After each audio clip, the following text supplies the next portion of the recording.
बिस्मिल्लाहिर्रहमानिर्रहीम। अस्सलाम वालेकुम। विटामिन B1 को थायामीन के नाम से अच्छी तरह जाना जाता है। ये बी ग्रुप की विटामिन की एक अहम रुकन है। इसे एनोरीन भी कहते हैं। ये बेरी के मर्ज़ और असाब के खलल को दूर करती है। बेरी दो इकसाम की होती हैं, wet beriberi and dry beriberi. Dry beriberi की अलामात: नर्वस सिस्टम का सिंड्रोम, पट्ठों की कमज़ोरी, बाज़ पट्ठों का बग़ैर इरादे के हरकत करना, जिस्म के बाज़ हिस्सों का सुन होना और अकड़ जाना, मुख्तसर वक़्त का फालज। वेट बेरी, दिल की धड़कन का बढ़ जाना, छोटे छोटे सांस आना और टांगों का सूज जाना। विटामिन B1 एक डॉक्टर ने 1897 में जावा के एक अस्पताल में काम करते हुए दरियाफ्त की। इसके मुशाहिदे में आया कि मुर्गियों में भी वही अलामात पैदा हो रही हैं जो जेल के अस्पताल में बेरी के मरीज़ों में मौजूद हैं।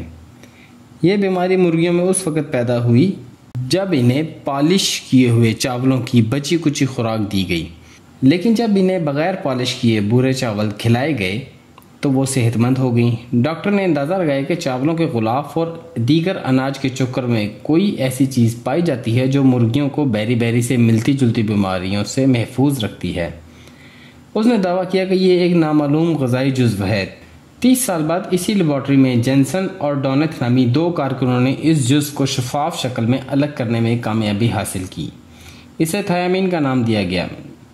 1934 में विलियम्स और इसके साथी कारकुनों ने थायामीन को अलग करने के तरीकों को बेहतर बना लिया। विटामिन B1 थायामीन हाइड्रोक्लोराइड की शक्ल में एक सफ़ेद शफाफ सफ़ूफ होती है जिसमें खमीर जैसी बू, नमक जैसा जायका होता है। यह फ़ौरन पानी में हल हो जाती है। पकाने के दौरान हरारत मिलने पर भी ये विटामिन ज़ाया हो जाती है। जब सब्ज़ियाँ ज़्यादा पानी में पकाई जाएँ और फिर पानी फेंक दिया जाए तो नुकसान ज़्यादा होता है, क्योंकि सब्ज़ियों में मौजूद ये विटामिन पानी में हल हो चुकी होती है और यह पानी ज़ाया कर दिया जाता है। पकाते हुए मीठा सोडा डालने से भी कुछ सब्ज़ियों में इसका ज़या बढ़ जाता है। विटामिन B1 थायामीन की रोज़ाना खुराक की ज़रूरत। थायामीन अनाजों से बेहतर तौर पर हासिल की जा सकती है क्योंकि ये आम तौर पर धीमी आंच पर पकाए जाते हैं। जिस पानी में इन्हें पकाया जाता है वो भी ज़ाया नहीं किया जाता। थायामीन को ज़ाया करने वाले दूसरे अवामिल में कैफ़ीन, अल्कोहल, सल्फ़र वाली अद्वियात और खाना पकाने के गलत तरीके हैं। थायामीन छोटी आंत में जज़ब होकर जुज़्व बदन बनती है। ऐसे ही बेशुमार विटामिन्स की तहकीक का सिलसिला मेडिकल प्लांट्स में डॉक्टर रेहान अली के साथ शुरू किया है। Benefits vitamin B1। थायामीन से नशोनुमा में इजाफा होता है, दिल के पट्ठों को तहफ़्फ़ुज़ मिलता है और दिमाग का अमल तेज़ होता है। असाबी निज़ाम के असल काम को उसकी मौजूदगी से तक़वियत मिलती है। ये विटामिन निज़ाम हज़म की मदद करता है और ख़ास तौर पर कार्बोहाइड्रेट्स हज़म करने में मावनत करता है। इसमें हल्का सा पेशाब आवर असर होता है। चूँकि पेशाब का खराज बढ़ जाता है, अंतड़ियों की हरकत बेहतर होती है और कब्ज़ से तहफ़्फ़ुज़ मिलता है। ये खून के सुर्ख ज़र्रात की असल मिक़दार बराबर रखने में भी मदद देती है। दौरान खून बेहतर हो जाता है, जिल्द सेहतमंद रहती है। लेड के जहरीले असरात इसकी मौजूदगी में बेअसर हो जाते हैं। दिल की बीमारी के सबब सूजन और पानी के इज्तमा का भी तदराक करती है। इससे थकावट कम हो जाती है और कुव्वत कार बढ़ जाती है। दिमाग को चौकोचबंद बनाकर ये कबल वक्त बुढ़ापे को रोकती है। मैदे और अंतड़ियों के बहुत से अमराज में विटामिन B1 50,000 माइक्रोग्राम मिकदार में मरीज़ को दिन में 3 मरतबा दी जाती है। यह खाने के फ़ौरन बाद और हाजमे के लिए किसी मुनासिब दवा के साथ देते हैं। कार्बोहाइड्रेट्स और प्रोटीन हज़म करने के लिए भूख की कमी, रिया, कब्ज़ और मैदे के ढीला पड़ जाने पर भी इसे इस्तेमाल कराया जाता है। मुशाहिदात से साबित हुआ है विटामिन B1 की कमी से दिल के मर्ज़ में पेचीदगी पैदा हो जाती है। बेरी के मर्ज़ से मुतल्लिक दिल की बीमारियां जो काफ़ी अरसे तक गैर मतवाज़न ग़िज़ा खाते रहने या शराब पीते रहने से लाहक हो जाती है, इसमें विटामिन B1 का इस्तेमाल मौसर इलाज साबित हुआ है। ऐसी सूरत हाल में बेड रेस्ट, ज़्यादा कार्बोहाइड्रेट्स और प्रोटीन पर मुश्तमिल ग़िज़ाएँ 200 मिलीग्राम विटामिन B1 दिन में 3 बार लेना बहुत ज़रूरी है। विटामिन B1 की कमी की अलामात। रोज़मर्रा खुराक में थायामीन की कमी से भूख कम हो जाना, निज़ाम हज़म में ख़राबी, पुरानी कब्ज़, वज़न कम हो जाना, ज़हनी परेशानी, असाबी थकावट, नींद का ना आना जैसी शिकायत पैदा हो जाती हैं। इसकी कमी से पट्ठों की कमज़ोरी, टांगों के पट्टे चढ़ जाना, दिल की धड़कन सुस्त हो जाना, चिड़चिड़ापन, मैदे में हाइड्रोक्लोराइड एसिड की गैर मुनासिब पैदावार और हाजमे में बेकायदगी जैसे अमराज लाहक हो जाते हैं।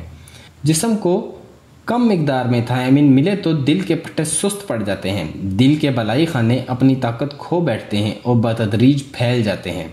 शदीद कमी की सूरत में बैरी बैरी, असाब की सोजिश और अज़ा की सोजन लाहक हो जाती है। विटामिन B1 की कमी खून की गर्दिश को सुस्त कर सकती है। सर को खून की रसद इस हद तक कम हो जाती है कि बाल गिरना शुरू हो जाते हैं और नए बाल उगने की रफ्तार बहुत ही सुस्त पड़ जाती है। थायामीन की कमी शराब नोशी, ज़्यादा चीनी के इस्तेमाल, पैकेटों में बंद खाने इस्तेमाल करने से भी हो जाती है। विटामिन B1 के साइड इफ़ेक्ट्स।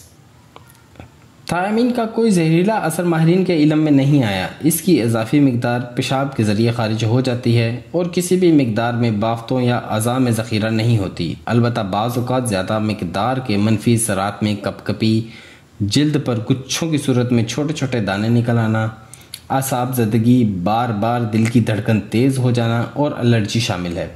कभी कभार ये भी देखने में आता है कि इस विटामिन की मिकदार थायराइड और इंसुलिन की पैदावार पर बुरे असरात मुरतब करती है। विटामिन B1 हासिल करने के अहम ज़रिए।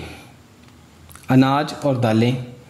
चावलों के भूसे में ज़्यादा से ज़्यादा 2700 माइक्रोग्राम और कम से कम उबले हुए चावलों में 270 माइक्रोग्राम्स होते हैं।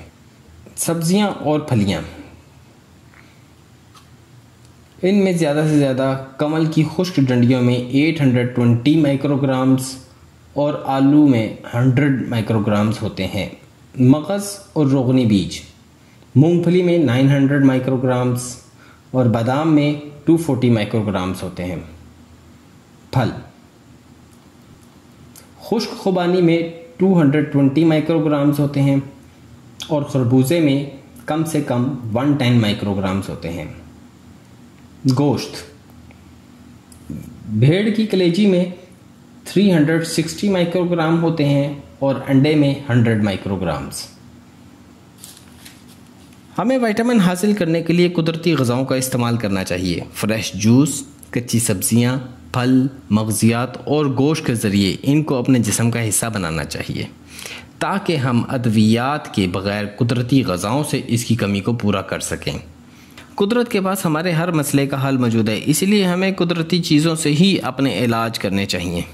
अगर आप हमारी इस तरह की और वीडियो देखना चाहते हैं तो हमारी प्लेलिस्ट में ज़रूर जाएं। अगर आपको ये वीडियो पसंद आई है तो लाइक करें, शेयर करें और हमारे चैनल को सब्सक्राइब करें और अपनी कीमती राय से ज़रूर आगाह करें। दुआ में याद रखें। अल्लाह हाफिज़।